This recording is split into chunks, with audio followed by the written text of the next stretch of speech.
And you know what? It's good to see all of you again. I mean, I can't believe. I mean, it just seems like I was watching New Year's Day football yesterday. And I know many of us have made goals and always make goals for the new year. And I thought, what a great opportunity would be for us to revisit with you, Ulrick, as many people are and have plans in place for their finances and investment. I started thinking now, as again, what a great opportunity it would be to talk to you and have you give us some high-level strategies that we can think about and implement when we're talking about our finances that will keep the tax man away, either today or when we decide somewhere down the line to cash out. We want to talk to you and find out what some of your suggestions would be at a high level for making sure we can keep more of the hard-earned money that we have saved and or invested. Yeah, no, that's a topic that we strategize around on a daily basis. Someone on our team is always thinking about taxes, whether it's short term or whether it's long term. And I think that's a great place to start. So conceptually, right, if we talk about even going back further, right, let's think about 2024. Hey, what does it take? What will it take to make sure that, hey, I'm successful? And I think we should always have goals, right, that are supported by a plan, a financial plan, a game plan. And there's 6 areas, and we'll park in one that's really important that we just talked about, but there's 6 areas of planning that we need to have relevant strategies surrounding those. So if we think of it at a high level, right, cash flow planning, that could be budgeting, simple budgeting, that could be debt management, right, just to keep it high level.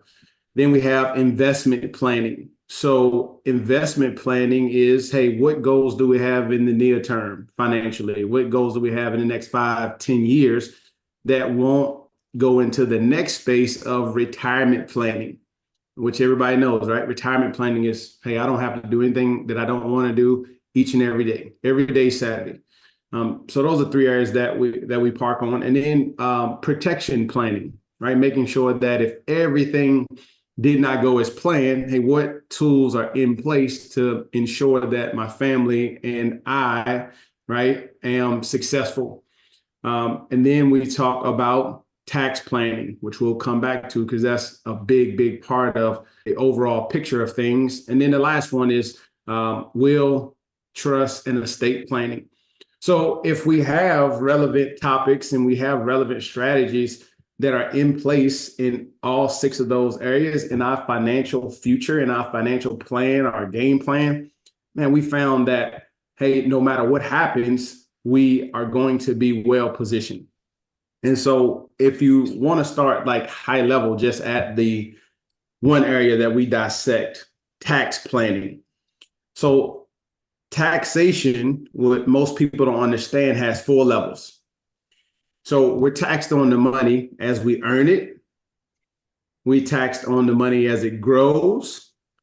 We're taxed on money when we look to sell it or distribute it. And we're taxed on money as we transition it or transfer it to someone or some organization.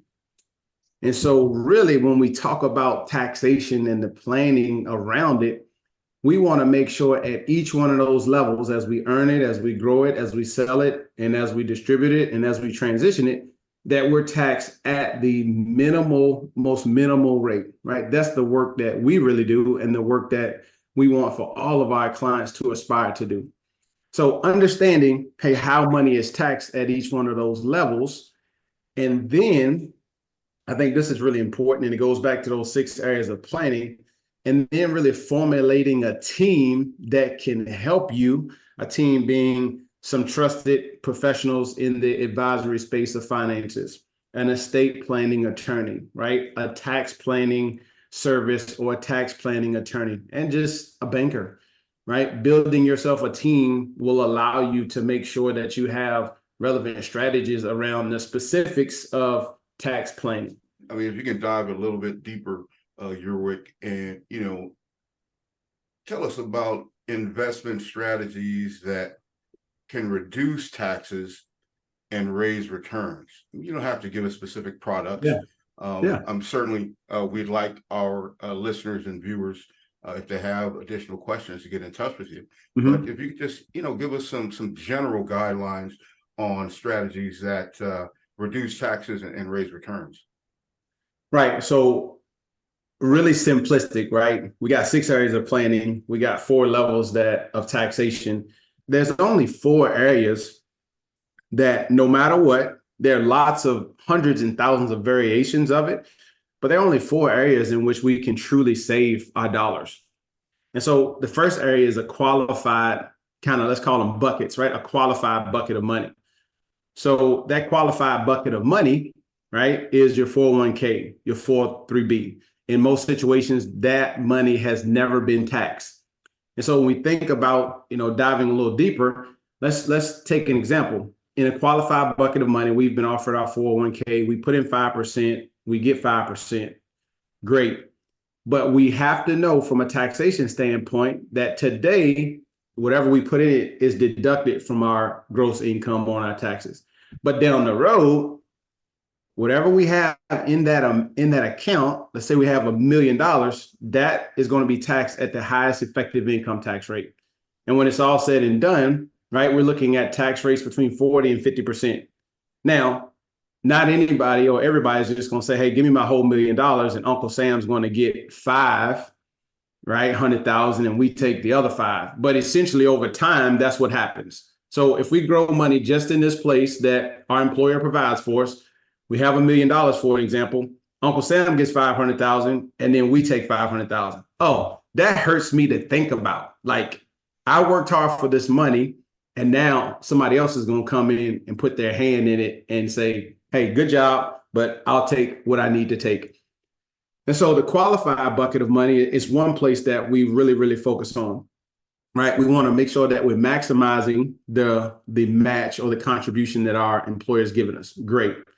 But then if we said we took 20% of our savings and say, hey, we're going to save 20% of our gross savings, well, let's just say 5% goes in there, right?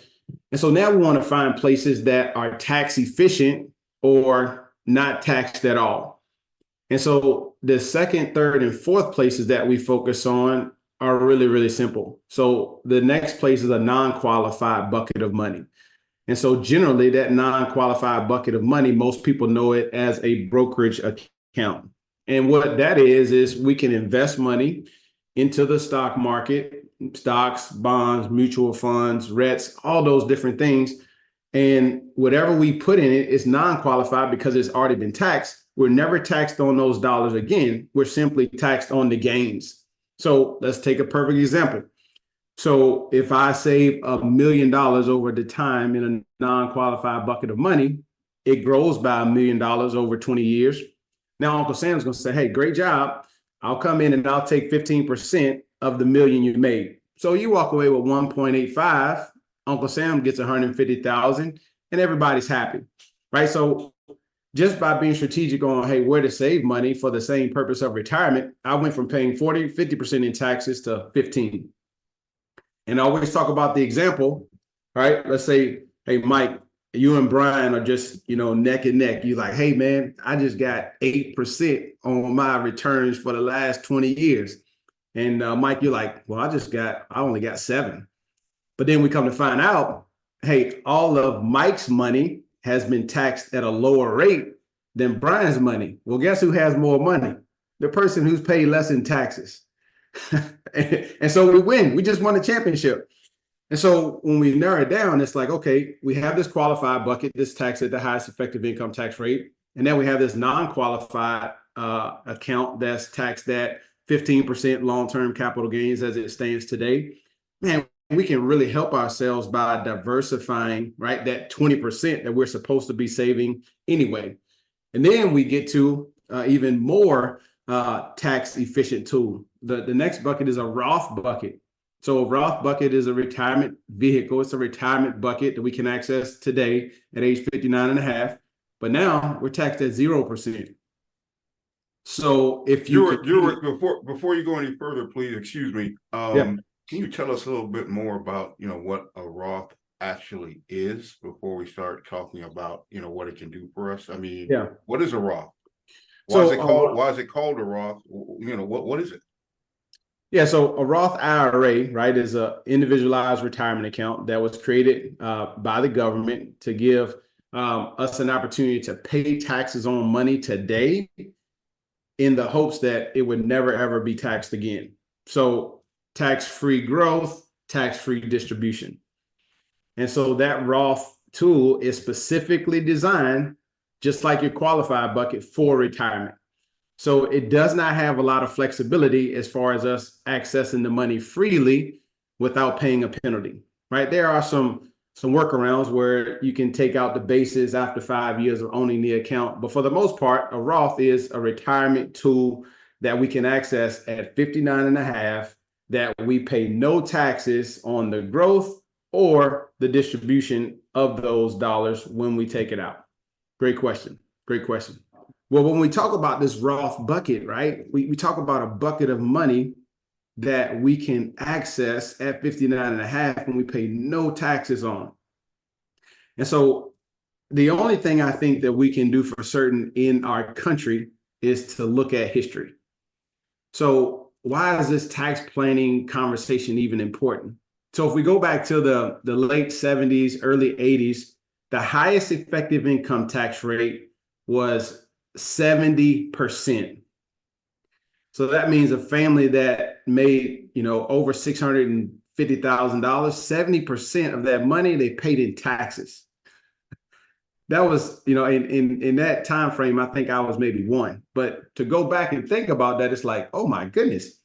Now, if we even go back to the early 1960s, we think about the highest effective tax rate was 91%. So if someone made over the highest effective income tax rate of 37%, of $600 and some thousand, they paid 91% in taxes. Now, do we ever think that it would get back to that point? No, but as we're building retirement plans and strategies, we don't want to have any uncertainty. We want to be clear and concise that I know how much I'm paying in taxes as much as I can now, because I'm structuring my dollars in these different buckets to make sure that I have the least amount of taxes that I pay. And why that's also important, just a little hindsight, any revenue that the government brings in is put toward 4 programs: Medicaid, Medicare, Social Security, and only the interest on the national debt. The national debt now is over $32 trillion. And people that are much smarter than me, they're saying, hey, well, how is this going to go down? Because we're only paying the interest on it. Well, the logical explanation is raise taxes. And so that's why it's so important that we pay taxes in the lowest, historically, the lowest environment of taxation now, than have to have so much uncertainty when we retire down the road. And so that's why that's so important. And then the last bucket, right, is a fixed income bucket. And the fixed income bucket, to make this entire conversation, I think, work together, goes kind of twofold. It could be real estate, because let's say we own real estate and we know every single month for the rest of our life, we're going to get $1,000 in, right? Fixed income. Or on the other side of that, another solution is utilizing, right, permanent life insurance that accumulates cash value. And so again, if structured properly, this is a tool that any dollars that we put in, they're after-tax dollars. Any distributions that we can use for supplemental income in retirement comes out tax-free. And so anytime we can grow, right, a portfolio that has, let's think about it, a qualified bucket is 40 to 50% in taxes, but we get 5% free. So, hey, let's take that. And then we can go down to the Roth space and we can pay 0% in taxes. And then we can go to the non-qualified space and we can pay 15% in taxes.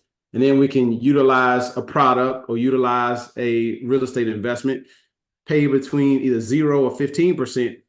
If we diversify our 20% of gross savings into those 4 different buckets from a taxation standpoint, if we only had, like most Americans, a cash reserve, a 401k, and Social Security, those buckets are going to be taxed together collectively between 40 and 50%. But if we diversify now, hey, we've minimized those taxes and we end up paying 13%, 13.5, 14% in taxes. So let's just think about that in the form of millions, right? So if I had $1 million and I paid, 40% in taxes, I'm giving somebody $400,000 as opposed to 15% in taxes. It still hurts, but I'm only paying $150,000 and I get to keep $850. And so that's why it's so important to diversify and understand, hey, these strategies, if we save 10%, we just simply take what our employee gives us, right? That's 5. And then we diversify the other 15 amongst these other 3 buckets. And having a clear, concise plan based on goals will allow us to adequately put money or appropriately put money into those different places. So I'm really passionate about this topic because it's so powerful to think about how we can all have more money in retirement and have more of a legacy to be able to transition, right, to an organization or to our loved ones.